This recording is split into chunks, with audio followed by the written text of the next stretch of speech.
So, Ben Affleck's costume is the best out of the live-action Batman movies. Which one, though? It's fact. Oh, shit, good question. So, the regular gray one that looks like it's just flexible Dude, I was just gonna say Kevlar, that. doesn't look Yep. like he's robot cop or anything. The best Batman suit. Yeah, it's my favorite for sure, and I think Pattinson's second place. Christian Bale's nowhere to be seen on that list. I agree with that. Okay. I like where your head's at here.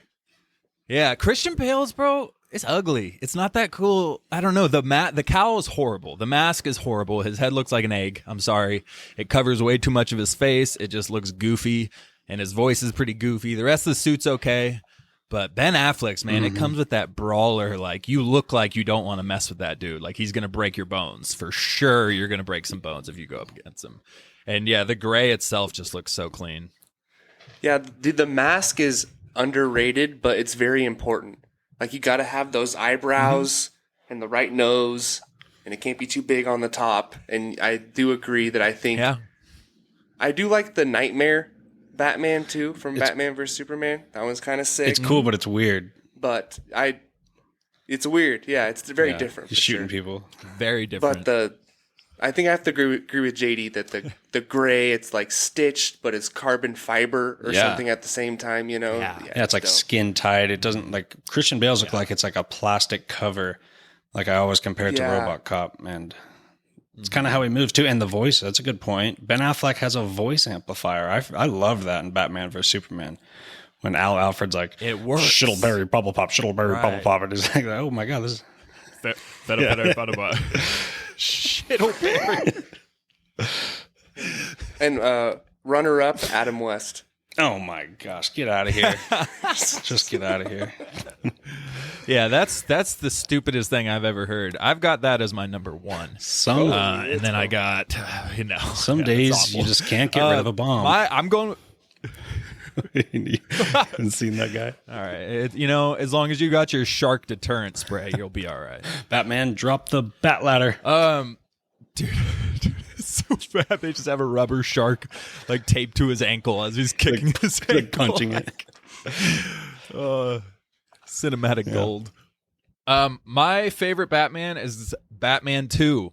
The Batman 2. We haven't seen it yet, but I'm calling it now. It's going to be my favorite Batman suit because Pattinson's would be if it weren't for the shape of the cowl. Wow, and it's because it's his first suit. He's still designed. Well, yeah, it's kind of, it's a little too tall. And round at the top. Doesn't really fit his head all that perfectly well. So I think he's going to make some adjustments, and next Batman, I think, is going to be a clean-ass suit. Yeah, he's going to evolve. YouTube? He's going to upgrade, and he's going to be way better. It looks a little janky right now. Got a little put together, like he just found metal shards and put together a Batwing and clipped it to his chest. I still do like it, though. He's in his sophomore season. Yeah. Okay. Well, it's like a perfect in between. No, I like from Christian Bale's and Ben Affleck's. Mm-hmm. And then outside looking in real quick, Michael Keaton, the OG, 89. Obviously, it's super rubbery in the 89 one because it's 1989. But I'm super excited to see it in the Flash movie with today's standards of costume design and everything. I love the classic black and yellow. Like, that's an iconic look from my childhood. The video game, Batman video game, that big black and yellow logo, it's iconic. So I'm stoked to see that.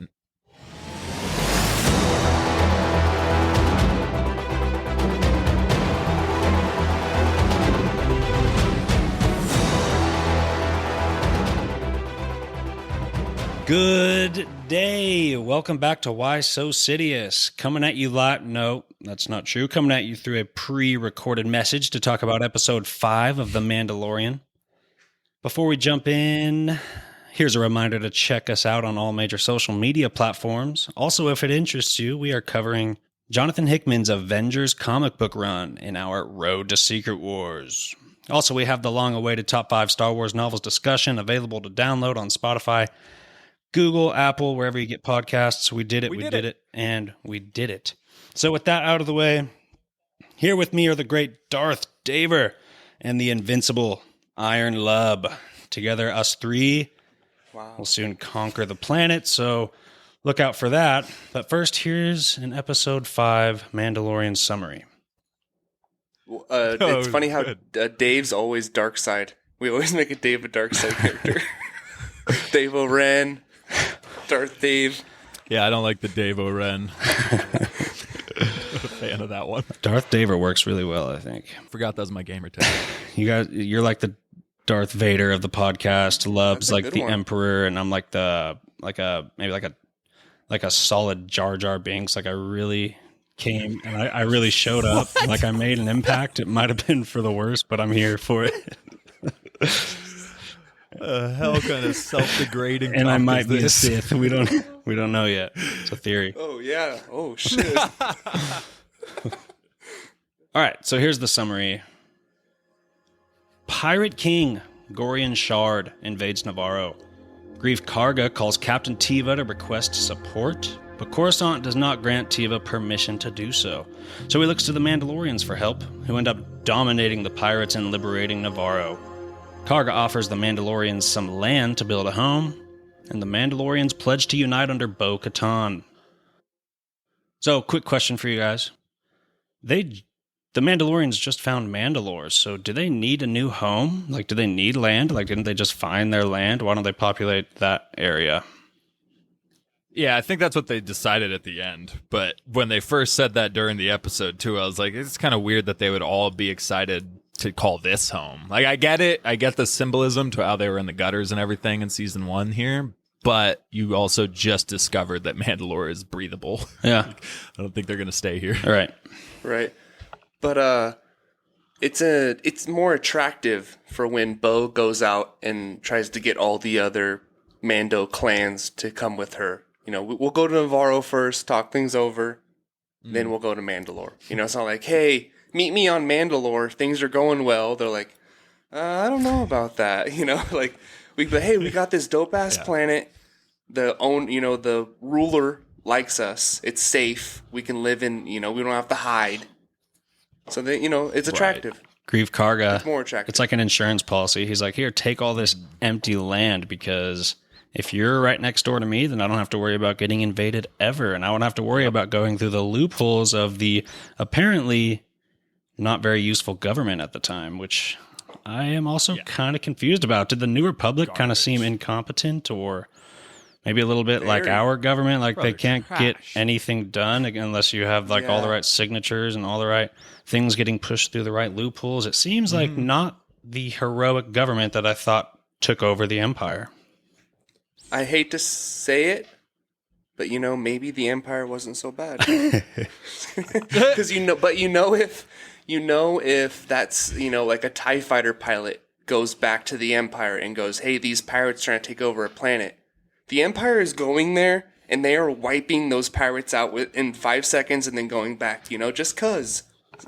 You know what I mean? Only if they have a vested interest in that planet. If it's an independent planet that's told them they don't want anything to do with them, they'd be like, yeah, I don't care. I'm not sending, which is kind of, but not to defend the New Republic. The New Republic should be better than that. You're supposed to protect people, The New Republic is trash, bro. Like, everything we've seen from it has already been pathetic as it is. And I forget what else happened in the last episode or a few episodes ago that made me trash on it the first time. But dude, I wouldn't be surprised if the amnesty program here wasn't the reason for the failure of the New Republic at a point. Like, I get not all Imperials are evil. Like, I get that. Obviously, a lot of people were just following orders and all that. But I feel like the majority of those who were working for the Empire but weren't evil saw what the Empire truly was by the end of it. And they already did whatever they did. Like in Andor, it's way more acceptable. It's early. You don't know the Empire is bad as this is post Alderaan being blown up by the Death Star. This is post genocide all over the place. Decades of the Empire's reign and talking to everybody who's deathly afraid of them, and they still stuck with the Empire. So they obviously didn't have that big of a problem with it. And now you're going to just bring them into the New Republic, start fresh, like Operation Paperclip. At least Paperclip brought in competent and genius scientists from World War II. They're bringing in people like, what is Elia Kane's use? Like, why take an Imperial like Elia Kane and make her an officer in the New Republic? Not only that, but she's in this meeting between a captain and a colonel. of the New Republic military, and you've got an amnesty officer who's basically an Imperial volunteer, not only sitting in on the meeting, but getting to speak during it and getting to actually guide where the decision goes. Like, the whole thing is trapped. Like, imagine that, JD. Imagine some person just coming in between a colonel and a captain's meeting and be like, well, I think our major point should be this, and just convincing the colonel what to do. Like, the whole thing was just trash and just a horrible representation of the New Republic. Yeah, so you're talking about the scientist, the cloning guy that we saw in episode 3, right? That came in and pretty much talked about cloning and everyone bought in, right? That's the scientist? Well, I'm talking about Elia Kane, the female officer who was tricking the scientist in episode 3. But in this episode, when Captain Teva comes in to request help to go to Navarra, she just strolls in and basically is like, no, we don't need to do that, yada, yada, and is like speaking in on the meeting. Yeah. No, I think he was confused about Operation Paperclip. Well, that was where we took the... the scientist makes sense. I understand bringing him in. Okay. Yeah, at least he has got valuable assets. Right. But what's Elia Kane bringing to the table other than being, like, sassy? Yeah, and well, my thing is, it's like, even if you have an independent system that's still, like, they're a pretty established society, they're getting invaded by pirates. Like, if anything, you just want to deter the pirate activity and just get rid of, what's his name, Swamp Thing over there. It's just like, that's the right thing to do. There's the victims over here. They're about to lose their planet. Navarro's a planet, right? Not a big city. It's a planet. It's a planet, but it's small. So you would think they would want to protect that just because, and they even said it, because they haven't signed the charter. Like, you're just talking about the difference of a signature on a piece of paper. And that's the difference of you saving a society or letting them die. Right. Mm-hmm. These are good sequel tie-ins, though. This is, because inevitably the sequels are coming, and the First Order is coming. So having this, showing that the New Republic is arrogant and ignorant, and complacent with their decisions, will lead to the First Order coming back in a very short amount of time. Yeah. But don't make it like the main story of Mando. But I do like how I like how they're doing it so far. I just like that they're showing us the political side. Like, what's the political climate right now? Because I don't know if we've seen that in The Mandalorian yet. We know the New Republic is in charge now, but we haven't really seen that in action. Right. And this is kind of our first glimpse into that. Yeah. Yeah, and I enjoyed them doing that in this episode especially. I felt episode 3, they went a little long with some of it. Yes. And it was a little goofy. I enjoyed this entire aspect of this episode. To clear it, I'm just ranting on how bad the New Republic is. And I guess, again, that's the point, because they failed very quickly in the First Order rose, so they were going to be trash. But it's just like, oh, you guys are pathetic. And he was saying they didn't even have the resources to help those who are signed under the New Republic. Like, what are you doing? What are you guys doing? Like, what have you guys done? Yeah, I don't understand. And even Elia Kane, she let it slip when she says basically they need to suffer. Like, maybe this will be a good example. Mm-hmm. And the guy, like, calls her out, and the captain or colonel, whatever, just, like, doesn't even acknowledge it really, and just kind of says, "You're out of line for calling," and she's like, "Oh, it's okay, I'm used to it." Defends her. Like, bro, like, she is, it pissed me off. That whole scene pissed me off. I hate that. I hate that Same. woman. Like, I hope bad things happen to her. Yep. Sorry. 100%. No, she needs to go down. So before, when Grief Karga was getting threatened by our Swamp Thing guy, he was like, Navarro's not under the protection of, like, they're independent, so they're not under the protection of the New Republic or the Imperials, so you don't even have the protection of Moff Gideon. Now, what did he mean by that? Like, why would they have the protection of Moff Gideon? Like, what does he serve? And where the hell is he anyway? Isn't he like... Wasn't Grief Karga aligned with Moff Gideon in season 1? Yes. Okay. So he had like an outpost on Navarra and kind of decided what Grief Karga could and couldn't do with his Assassin's Guild. Okay, there. Mm-hmm. So they basically protected their Assassin's Guild from law, legal issues, yada yada, but they got to do whatever they wanted on Navarra. They had that outpost, the cloning stuff. So yeah, he was saying, Moff Gideon doesn't have your back anymore. Okay. Now you're proper and clean, and now you have no protection. Okay, so that makes sense. So, yeah, I forgot about their relationship in that whole thing at the end with Moff Gideon escaping. Right, that was that a post-credit scene, because I saw that in a summary video. It wasn't a post-credit scene, but Was it seemed like no, one. it was at the end of the It seemed episode. like one, though. It Yeah, it felt was like at a the Star end. Wars style post-credit So scene. maybe for I sure. jumped the Yeah. gun and It did. It Okay. went dark. Mm-hmm. It went dark for like 5 seconds, but I checked the time at that point. I was like, there's 8.5 minutes Yeah. left. There's no way this is credits. And then slowly it went into the next scene. But it was dark. So essentially he got busted out of a prison transport a while ago because we keep hearing, Moff Gideon never actually stood trial. And it's like a rumor that's going around that he actually never did that. And so, somebody busted him out of this transport. And I'm just saying this. I think we're going to see So Thrawn that by was- the end of this season. Just a glimpse, but I That's think what his you his guys name sold at it. least. You two sold it, and I bought it. Don't even think Thrawn is it. You can't make that claim. That's mine. I'm going to check the tapes. I'll check sold the it. tapes. You sold it. okay. So who? But I'm checking the but they tapes. showed the Beskar Jamie? armor. Yeah. So the Beskar armor. The Beskar armor showed up was weird. So that means somebody with Beskar broke him out, right? right. So either there's like a group of Group of Mandalorians. there's a group of Mandalorians who were Death loyal Watch, maybe. they're loyal to Gideon from when he had the Darksaber because yeah. he did have it for a while. Or it was a Yeah. it was a trap. Oh, yeah. He could have planted it to kind of, Like a Mhm. plant.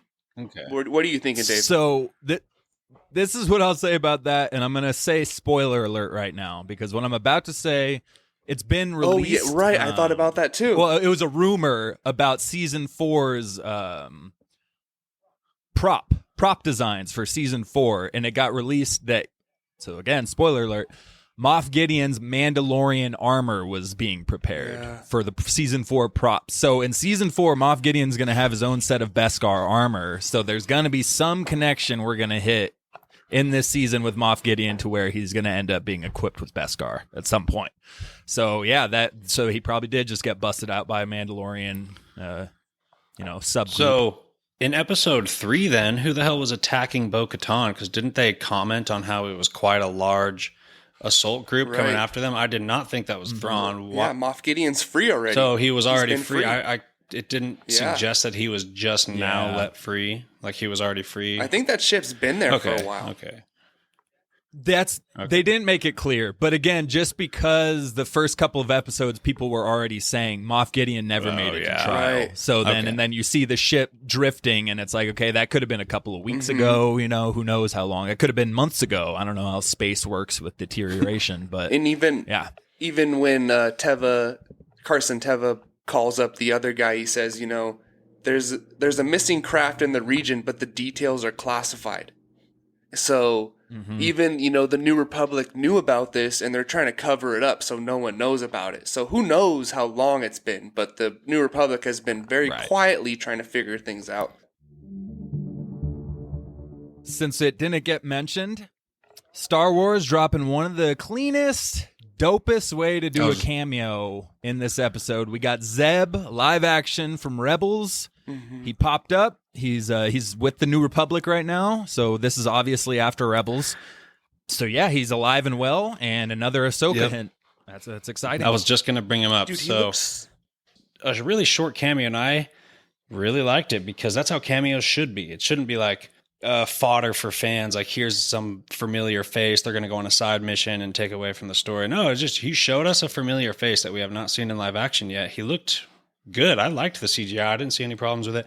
And honestly, he Look really kind of good. needed to look good because I wouldn't have expected that character to look good in live action, and I wouldn't have expected him to be shoved into live action. But I was super happy. It's just a nice little nugget to see someone familiar. It was like just a cool feeling, just a well done cameo. We've had a lot of forced cameos the past couple of years, so nice breath of fresh air to see Zeb. Yeah. It almost looked too good to where it might be expensive to have him as like a main character in the Ahsoka show. right? Because I was almost imagining, because, every character from Rebels has been, confirmed or rumored or has like an actor attached or confirmed. Besides Zeb, he was the only one. Yeah. And I was almost imagining a costume, like they would try to pull off a costume for him, but they went full CGI, and it was like, Full CGI. it was really good. Yeah. Like that was like probably Yeah. $1 million to do that 1 minute scene, like insane amounts of money. It seems like they're going to respect a character that's been a part of a show for so many years. Like, they're not going to shove him in there and just half-ass it. Like, Like, if we're gonna bring Zeb in, let's just spend the money and make him look good. Yeah, he'll be back for Ahsoka for So, sure. if you're not aware, and we didn't really break it down, if you're still kind of wondering who the hell is Zeb, what are they talking about? He was one of the main crew members in the show Rebels, which took place, right before 2 BBY to 0 BBY, where Thrawn was brought in, animated, Ezra, Kanan, that whole group of people. Zeb is one of the main crew members from the very beginning. So Right before A New Hope.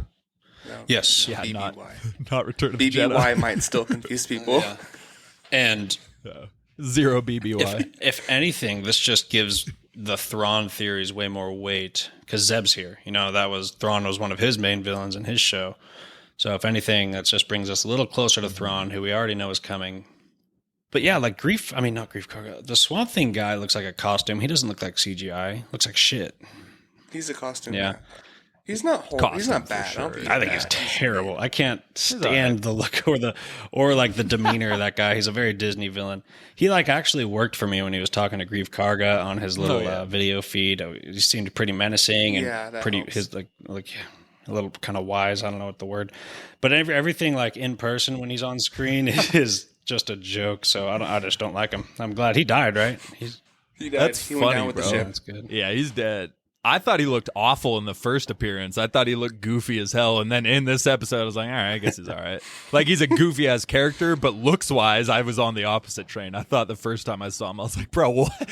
Somebody just glue a bunch of spaghetti to this dude's face and spray paint him green? Like, what the And then hell some is of his going on? pirates, those costumes don't work out. Like there's that one guy with the weird face. I don't know if you're familiar with Mason Verger from Silence of the Lambs in a wheelchair. He's always like, oh yeah, like with a fucked I've up seen that face. movie Like it looks like his. multiple times, but I don't remember. It's like it that. looks like someone just piled a bunch of clay and formed a face. I don't mind that. I know who you're talking about though. The guy with the white face who is like a flying weenie. around. No, he's all on the jacked ship. up. He doesn't look that bad to me. The guy in the wheelchair look with that all bad the to me. super jacked up face. No. In Mando. okay. In Mando. He's a regular looking guy. What are you talking about? He's an attractive, handsome young man. The guy in Mando, his like the main guy that's flying the around. pirate? That he was in the last episode. Yeah. Whatever his name is. A couple episodes ago. I hate him. His costume's not that. Yeah, It's flat face. yeah. His costume's No not that bad to me. He has like a Voldemort look. I get it, but for a Yeah. real costume, there's no CGI. I don't. Yeah, think. that seems like costume. No. You could tell, though, when he speaks, you could tell somebody's puppeting his mouth because it's not on point when he's talking and the words that are coming. Because, again, it is a puppet. And I gotta be careful because Star Wars is known for that. They're alien characters. They use real puppets. They use practical effects. And so it is a Star Wars vibe. But half of them came off. I love the species that we find in like the cantinas and stuff like that. And I love all the random species we get, like Twi'leks or whoever it is, or like what's his name, Moss Vidia. No, he's a Twi'lek too, actually. No, is he? He has Laku. I'm Moss thinking Vidia. of Palpatine's right hand man that kind of has those Laku, except they have Masamita. Ameda. Yeah, sorry. Masamita? Masamita. There's a different. Type Yeah, of, I don't know what he is. There's but- another name for one of them. I like the But he species. might be a Twi'lek. Yeah. But some of them don't land for me, like this guy. Yeah. And I'm so over the monsters too for Mandalorian. But that's another thing. There's just too many. Well, they moved from that planet, so we're good now. They're on a safer planet with less crazy Like I was saying, left. let's get away from this planet that has Ulanuba. people or monsters trying to kill you every day. Yeah. Yeah, people would be chill. Captain Tiva looks familiar though. Is he a big? What else has he been in? Are you guys big Tiva guys, or is he significant? Just previous seasons of Mando. Okay, just Mando. Seasons. Yeah. That's it. Yeah. This is 4th episode, I Okay, think. so Captain Tiva, I like that he didn't give up. Coruscant said, "No, we're not going to help you," and he said, a lot of people might have just packed it up and went home, but he went to search for the next best Yeah. option and found the Mandalorian. him. So he was committed to helping. You know what I mean? I like that. That's more of Yeah. the New I got a Republic question. feel from that guy than you get from the New Republic. Right. No, he's cool. I like him. But how did he track R5? So I get it. He has a tracker. He's an astromech droid. But you're telling me that Pelimoto took in R5 and didn't remove any of the New Republic, equipment on him and the tracking device. She runs a She runs an illegal chop shop on Tatooine, and she's still all of her stuff still has New Republic trackings on it and stuff. Yeah, she's turning in the paperwork after she sells R5, letting people know that it's in Mando's hands now. Well, he just tracked its boom bang, its central whatever, because he said but yeah, I don't know. It's a chop shop. There's no way she didn't take off all that stuff.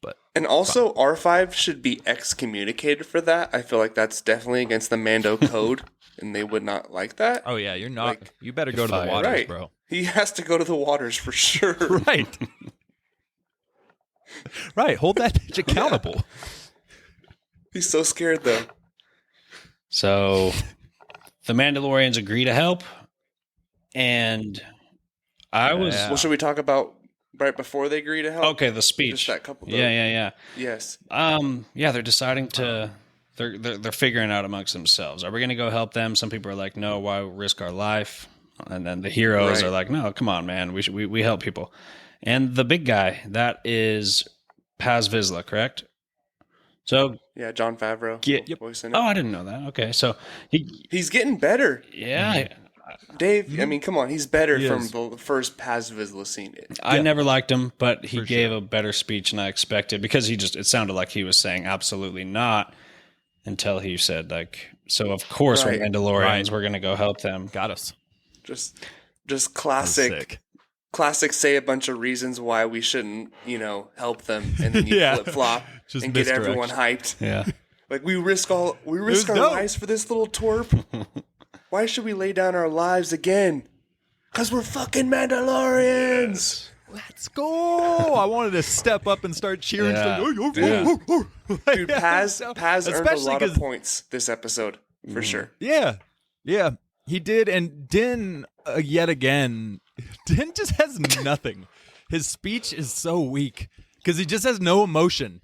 Well, I owe these guys, and so I think that we should unite and let's all go. Right. We'll go to the planet. You guys want to come to the planet with me and let's fight? It's like, bro, my goodness, you couldn't motivate something that's easily motivated. You guys, I found a bad guy. It was just terrible. Let's so fight Paz them. thankfully stepped up.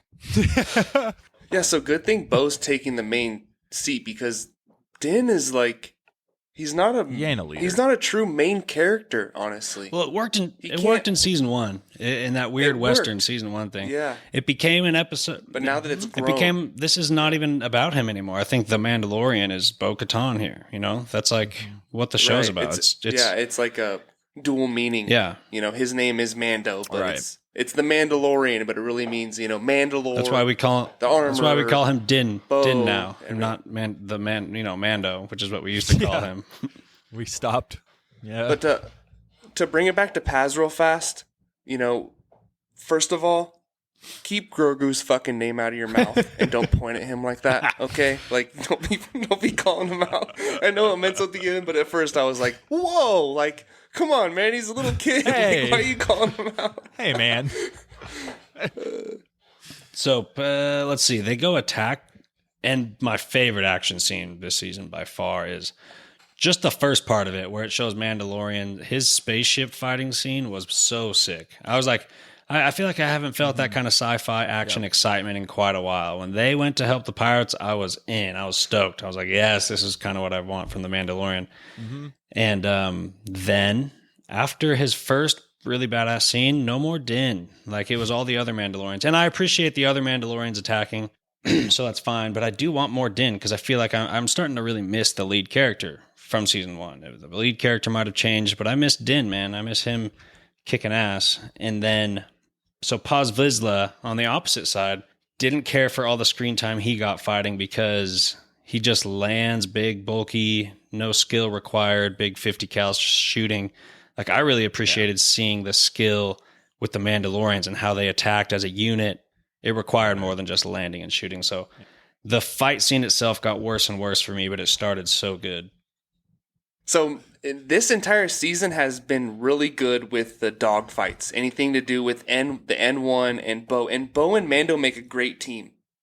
And you get that also the one shot where the one of the random Mandalorians is riding the ship as it's going down and it shoots it and then flies off. That was so sick. Yes. Yeah, that was cool. And the armorer is a savage. That was also dope towards the end. She's a fucking badass. Can I say one thing? But I really appreciate when movies get the physics down. Like, but she has this big hammer, and that thing looks freaking dense and heavy, and she tosses that thing like a tomahawk, and it like smacks the guy in the head and bounces off like a spatula and hits the ground. And I'm like, no, dude, that would go straight through his head and then launch into the wall, and then that guy would be just down.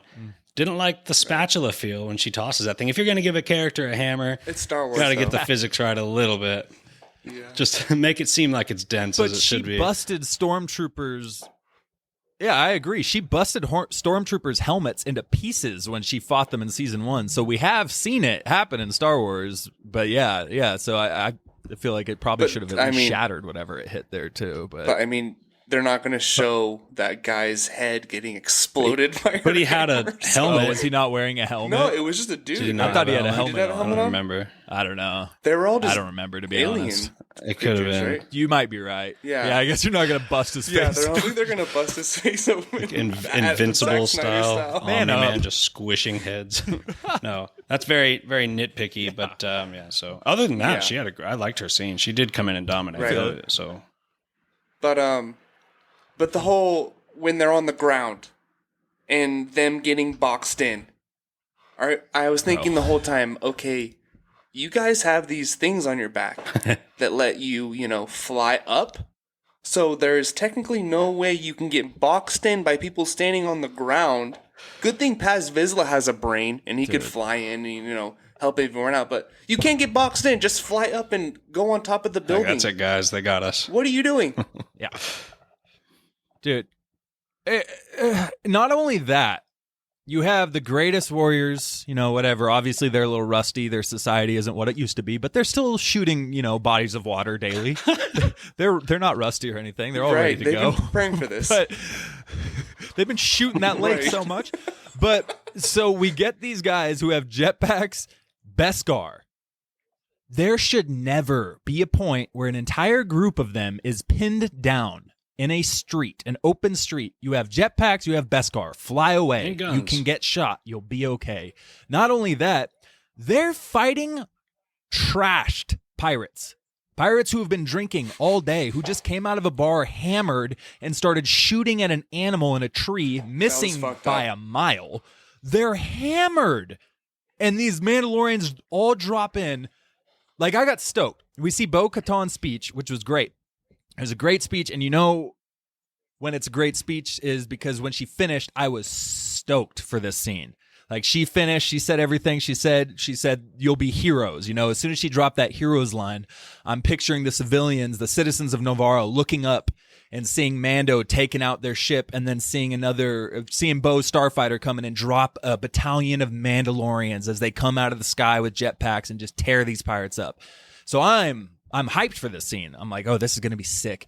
And then they all drop into the same alley and all get cornered by drunk pirates. And it's like, bro, what are we doing? Because I agree. The first couple scenes, they're using the wrist rockets. They're tying people up. Like, they're getting creative with their fighting. I was like, okay, And then they get pinned down by drunk pirates. And it's like, there's just no creativity in the choreography of these scenes. They're just having people drop in Mando suits and then just shoot. And just shoot and shoot, even though they have all these crazy gadgets. It was way too plain than it should be for having a scene like that. Season one scene with them coming into Navarro was way better, was way more exciting. Right. And this was just a huge opportunity that was honestly kind of a letdown for me. A lot of the action. There's a little bit of creativity, but not much logic. Like, let's have some power scaling. Yeah. Like what you're saying, drunk pirates versus Mandos. And that kind of, when you say that the season 1 Navarro scene was so much better, I feel like this season overall, 5 episodes in, there's only 3 episodes left. It might be the worst out of the 3. Honestly. For me, absolutely. Like, yeah, it's definitely Crap. It is. Like, so far. Where's We'll see how it ends. this was my favorite episode of the season, and I'm really glad. But if they didn't have that bow and armorer scene at the end, I would be thinking, okay, this was a dope episode, but still, where are we going in this season? Why did we wait 2 years to watch this show when you have 2 30-minute episodes and the longest episode of the season is about Dr. Pershing on Coruscant? Like, what are we really doing here? Mm-hmm. Mm-hmm. Yeah. It's all over the place with The Mandalorian. That's why I like season 1 the best still. Like, it was just so linear, one story. Yeah, there were some side quests, but it was all pretty linear towards protecting Grogu. And protecting Grogu is not the story anymore. He's just kind of a backseat role. I want more Grogu. And I like the Mandalorian stuff. Yeah, we're pushing Mandalorian into its future. I mean, and then also, where were they during Rise of Skywalker? It's like it seemed like they're building up really big to something that didn't pay off to the ultimate threat, which is their most immediate future. Of course, they're going to have a threat like Thrawn or something like that, but anyway, I like the Mandalorian stuff, but that's like all I'm taking out of this season so far, and there's only been about 30% dedicated to the Mandalorian lore itself. This wasn't even my favorite episode. Episode 2 is still my favorite for sure. There was some cool. It's probably my second favorite because again, there were some cool spots. There was some cool action. It just had a ton of missed opportunity. I like the ending, which obviously we haven't gotten to that yet too. But overall, I still liked episode 2 way more. Bo-Katan with the Darksaber wiping out stuff. We got the Mythosaur reveal. Like, we got Mandalore. That's still my favorite for now. Okay. And I agree. It's my least favorite season as well. And it sucks because I was defending it earlier on in our first couple episodes. You know, JD, you had your statement about Star Wars, and I was more so defending the show.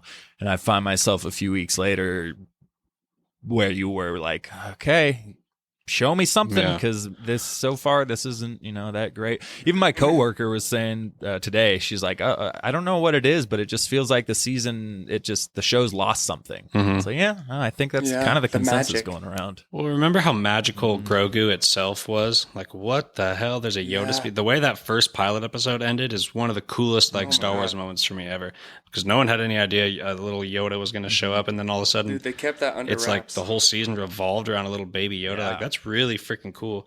And even season 2, which it wasn't as linear of a story for me, but at least you had freaking Ahsoka, which is so cool, and obviously Luke Skywalker, and more Darksaber stuff. We love our Star Wars lore with any kind of mythology, Jedi, Darksaber, or lightsabers, and Thrawn mentioning on the Beskar stuff. That's cool. Finding out about the Beskar, that rod that he collects from that lady that Ahsoka was fighting. So this is kind of like season 2 minus all the super cool unexpected cameos. Yeah.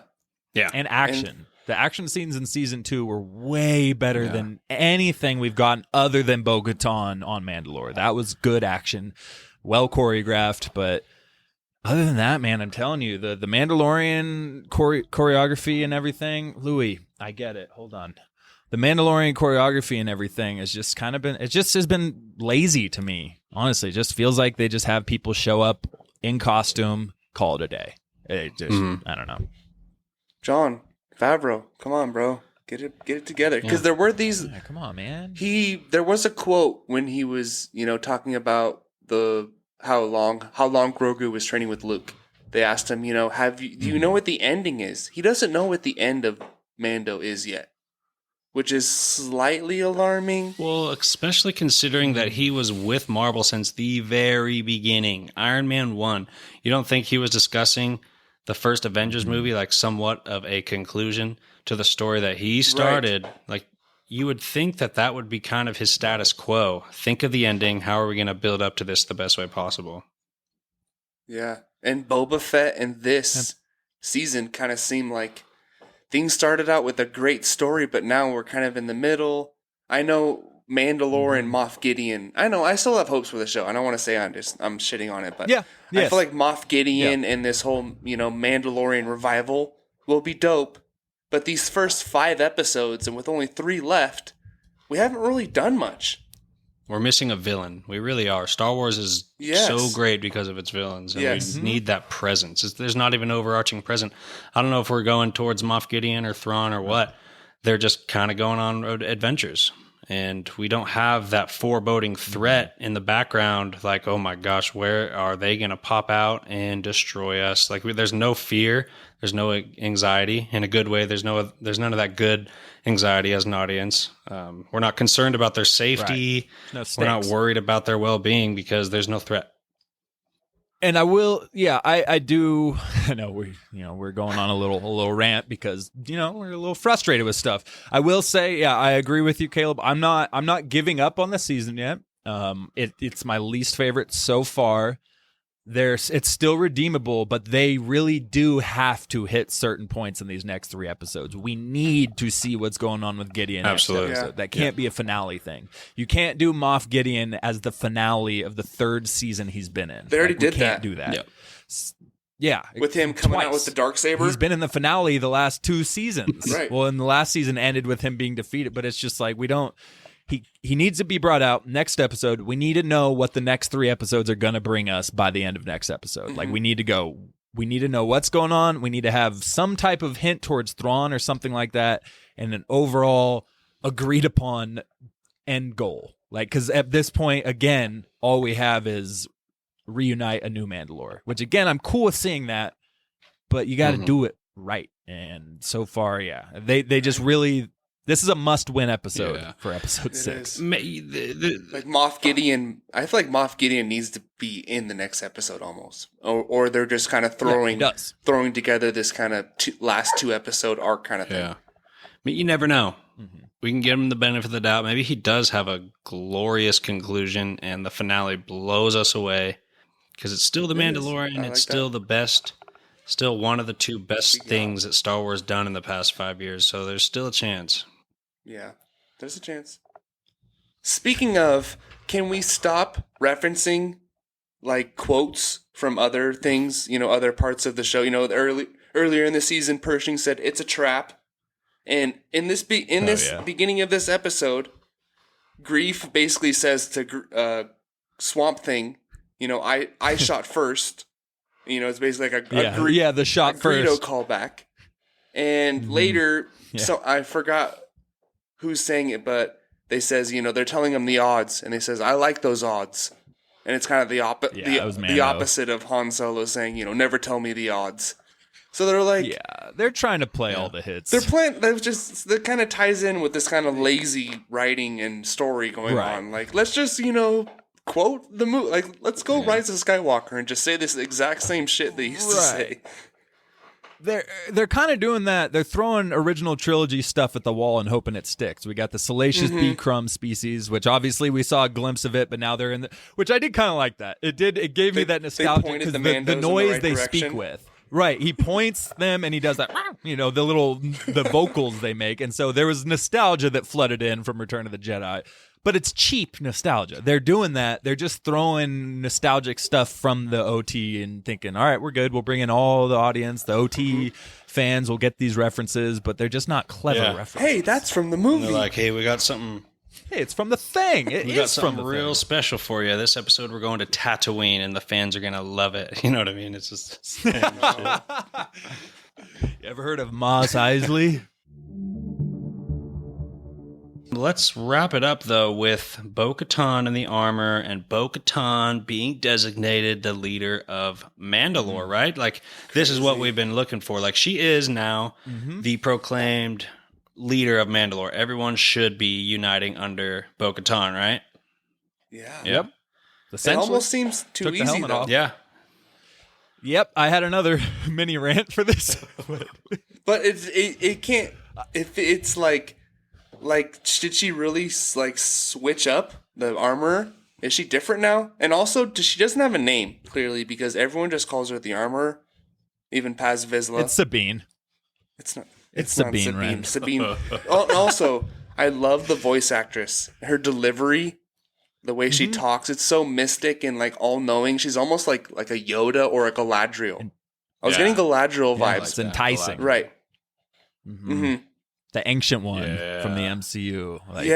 Totally has Noel, those vibes. like from the comic. But maybe she's just tired of Classic. hiding in Civil War, and she just is looking for she's super wise. Like she is stuck in her ways and very cultist, but at the same time, she's wise. She knows what's right for her people. And, this is the best way to get people to go for it. I don't know if the other clans will be down with, joining up with her and the Watch. But it seems too easy. I feel like there's going to be a crossroads for sure, but the armor switching up like this is weird. Saying remove your helmet too was odd. I thought, hey, take your helmet off too. Baby. I thought they were about to. I thought there was a little sexual tension going on there for a second. Honestly. Now your gauntlets. I like. It didn't sound like the armor. Remove your gauntlets, Bo-Katan. I liked what they did. I hate how they got there. It just, like you said, it just seemed like. So we go from Bo telling her about the mythosaur and her just saying, "This is the way," and walking out of the room, to, you know what, take your helmet off. You're the queen. Here. No, you saw a mythosaur. Like, did you not hear yourself? Like, all of a sudden she's like, her life has changed now because Bo said that line about the mythosaur. She's thrown out all of these values that she's diehard for, which she's not throwing them out, but she's adjusting them because of that mythosaur reveal that she didn't flinch at when it was revealed to her. She just said, "This is the way," left the room, and the next thing we see is, "You're now our leader. You can take your helmet off and lead us." And it was just like, it felt fast. It felt like there was no development from point A to point B here. So again, I like point B, but it just felt like they skipped like an episode's worth of development between those two. You almost figured the moment where they filled in that role of leader for the Mandalorians would be the conclusion of the season almost. You'd think they would build up slowly and more powerfully to that big moment. And here it just kind of happened after they defeated a very subpar group of lousy pirates, and it's like, you know what? Yeah, you just told me you saw the legendary Pokemon, and I believe you, and we just beat these pirates. Let's just freaking do it. You have you're the leader now. Things are going good. We just beat these pirates. Yeah. Got to catch them all. Yeah, no. All right, so yeah, it's funny. I mean, like I said, this was my favorite episode. I enjoyed watching this more than anything else in this season. Yeah, what does Dave know? But overall, we're clearly not super satisfied, and that's clear through this. We got to vent a lot, but again, I enjoyed watching this episode. Yeah, the end scene really saved it for me. It did. I was about to kind of give you guys crap, but the last 10 minutes or so, I was like, okay, that was pretty solid. Like, it's definitely my number 2. I will say, this season, although disappointing, has done an incredible job with Bo-Katan yet again. I love this character so much. I'm here for the Bo-Katan show, and it makes it even better that the actress portraying her is so invested. So we saw this Katie Sackhoff interview where she's talking about Bo-Katan and how you could just tell how dedicated to the role she is by how she's talking, and she's smiling about these things that are coming out, and she's describing Bo. She's the warrior of the family. Her sister was the peacekeeper, and her sister led and turned Mandalorian into pacifist, and that totally goes against everything that she was raised to do, taught to do. Everything about her it's the opposite. So she found some like-minded people who had the same beliefs as her and joined up with them. And by the time Death Watch got to where they were and Maul took over, it was too late.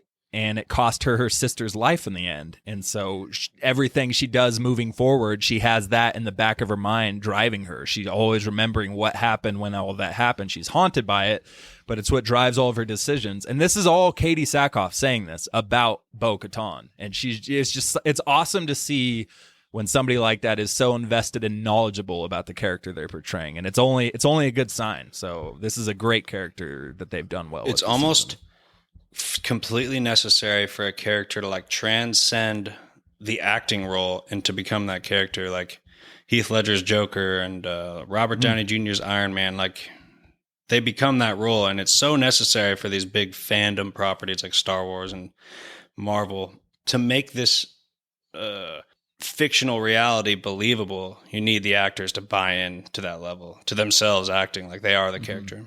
Yeah, Bo-Katan is a cool character. Now I'm bummed out Din's not the main character anymore, but Bo-Katan she is pretty cool. She is captivating on screen. Everything she does. She's probably the best part of the show so far overall. I hope this show goes 5 seasons. Because if there's only one more... I think Favreau said there's multiple seasons left to tell. So if there's 5 seasons... I believe so. And this whole kind of, Bo-Katan story wraps up in the finale, and we get back to Din as the main character for the next 2 final seasons... I'll be okay with that. But then again, it's almost like he's overstayed his welcome as main character. Like we keep saying, his like kind of incompetence and kind of his dull thing going on. It's almost like he got replaced by, his charm is gone. Yeah, the charm is gone. Yeah. Well, they haven't developed his character arc since season 1. In season 1, they developed it. They had him overcome his hate of droids. By the end of it, he was a totally changed person with that. He was, IG-11 was a close friend of his that he mourned by the end. We saw character development in him. We haven't really seen character development in him since like halfway through season 2. And so, it just kind of feels like, where are we going with him? And I love this character, so I really would like to see him develop more. But yeah, you're right. He went from just wanting money, doing his bounty hunting thing, to all of a sudden caring about this creature and becoming a father figure. So that was quite an evolution for him. A lot of character development, which I am missing lately. Yeah. Yeah, right. Okay, well, I think that wraps it up.